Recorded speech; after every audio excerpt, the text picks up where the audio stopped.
Bonjour à tous et bienvenue dans Café Digital. Cette semaine, je reçois Jonathan Benamou, c'est le cofondateur et président de Novapost. Jonathan, bonjour. Bonjour. Merci d'être avec nous aujourd'hui. Alors, vous venez d'annoncer une levée de fonds de 17,5 millions de dollars.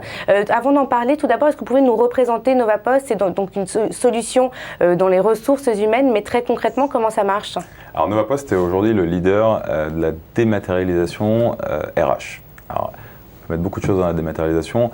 Nos solutions se divisent en 4 modules qui permettent d'aller de la signature électronique des contrats de travail, de n'importe quel document entre l'entreprise et les collaborateurs, jusqu'à la dématérialisation des dossiers salariés, des bulletins de salaire, mais également jusqu'au ce qu'on appelle le case management, donc la relation entre l'entreprise et ses salariés. Quelles sont les grandes entreprises qui sont vos clientes aujourd'hui? Alors aujourd'hui, on travaille avec 150 groupes internationaux, majoritairement encore en Europe. Donc en Europe, on travaille avec GDF Suez dans le monde entier, Total dans le monde entier, Technip dans le monde entier et à peu près la moitié des sociétés du CAC 40. On vient d'ouvrir un bureau aux États-Unis et donc on travaille aussi avec des grands groupes aux États-Unis.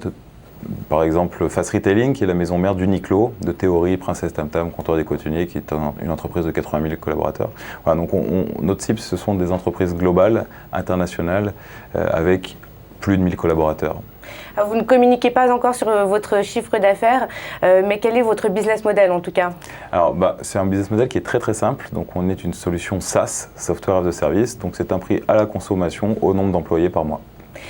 Donc, vous venez de lever 17,5 millions d'euros. Quels sont vos projets avec cette enveloppe qui est assez conséquente? Quels sont les premiers développements que vous comptez mettre en place? Alors, on a 3 objectifs avec cette levée de fonds. Le premier, c'est d'accélérer en termes de développement. Donc on va recruter de nombreux développeurs en France. On pourra y revenir si vous voulez. On va rester en France et on va embaucher des développeurs en France. On va accélérer aux États-Unis. Donc au niveau commercial, on a un plan de recrutement d'une 30aine de commerciaux d'ici la fin de l'année. Et on va essayer d'ici la fin de l'année d'ouvrir 2 pays, l'Angleterre et l'Allemagne, pour accélérer également en Europe. Alors, sur le déploiement aux États-Unis, il y a beaucoup d'entreprises françaises, voire européennes, qui hésitent encore à s'installer sur ce marché qui est mature dans beaucoup de domaines. C'est donc pas le cas dans la dématérialisation de données RH? Alors, on a beaucoup de chance, on n'a pas de vrais concurrents aujourd'hui, donc effectivement pour nous c'était un no-brainer. Comme on dit, on avait cette opportunité d'y aller et de prendre ce marché. Donc nous on ne s'est pas posé beaucoup de questions, on a ouvert un bureau il y a 5 mois et d'ailleurs les résultats sont assez bons aujourd'hui. On a signé 6 clients, 2 partenaires, on a recruté une 12aine de personnes, donc ça marche plutôt bien pour nous. Après, voilà, je pense que chaque entreprise est différente, chaque marché est différent, donc il faut vraiment bien étudier le marché parce que c'est un marché qui est très concurrentiel et très dur.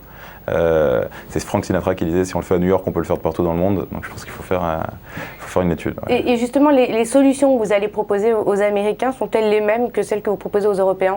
C'est tout l'avantage de la société, de notre solution, c'est qu'elle est globale. Donc effectivement, il n'y a pas de localisation. On n'est pas obligé de changer la solution pour aller aux États-Unis ou pour aller en Angleterre, en Allemagne, etc. Donc ça, c'est un gros avantage quand on veut partir à l'étranger, c'est d'avoir une solution qui est globale. Donc en plus, notre solution est en 5 langues aujourd'hui. Donc on peut très rapidement ouvrir des pays. Mais la réglementation n'est pas la même sans doute pour tout ce qui concerne ne serait-ce que la protection des données aux États-Unis, en France. Comment est-ce que vous adaptez? Ça demande probablement un très gros travail de développement. Alors en fait, notre plateforme est déployée sur 3 zones géographiques. C'est-à-dire qu'on archive les documents et les données à la fois en Europe, aux États-Unis et en Asie. Donc si le client à des employés qui travaillent aux États-Unis, les données vont être archivées aux États-Unis, les données des collaborateurs européens seront archivées en Europe, et même chose pour l'Asie. Donc effectivement, ça a demandé un gros travail de déploiement pour la partie archivage. Pour tout ce qui est produit en lui-même et régulation, législation, en fait, le produit permet de configurer des lois qui sont typiques par pays. C'est-à-dire qu'on va avoir des lois spécifiques aux États-Unis sur la conservation de documents qu'on va pouvoir paramétrer dans l'outil. Donc nous, on est vraiment un outil qui est configurable en fonction du pays dans lequel on est. C'est pour ça qu'on travaille avec des multinationales qui ont cette problématique d'avoir des durées de rétention par document différentes d'un pays à l'autre, avec des droits d'accès différents, etc. Donc grâce à la solution Novapost, on permet de déployer très simplement sur tous les pays. Alors vous avez également parlé de votre projet d'embaucher des ingénieurs français. Ça veut dire que vous ne trouvez pas d'ingénieurs qualifiés aux États-Unis? Alors c'est pas pour ça. C'est plus facile d'embaucher en France qu'aux États-Unis? Non, je pense qu'il faut vraiment redonner à la France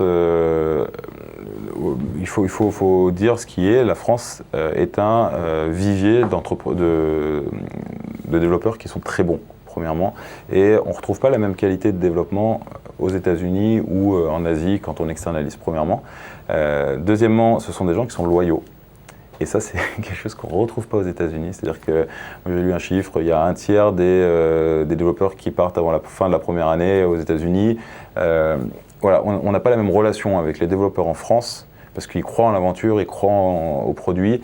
Et donc c'est très important. Et la troisième raison, c'est également parce qu'on a une fiscalité qui est très intéressante en France avec le crédit d'impôt recherche, le statut jeune entreprise innovante, qui permet en fait d'avoir le meilleur rapport qualité-prix au monde en France.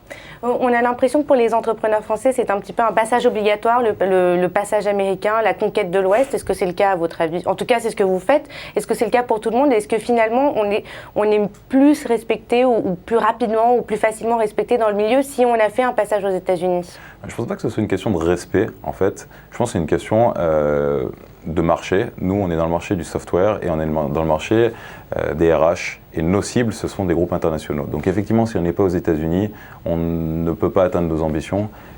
Notre ambition qui est de devenir un leader mondial dans nos domaines d'activité. Donc effectivement, c'est un passage obligé, mais comme l'Asie va être un passage obligé si on veut réellement devenir un leader international.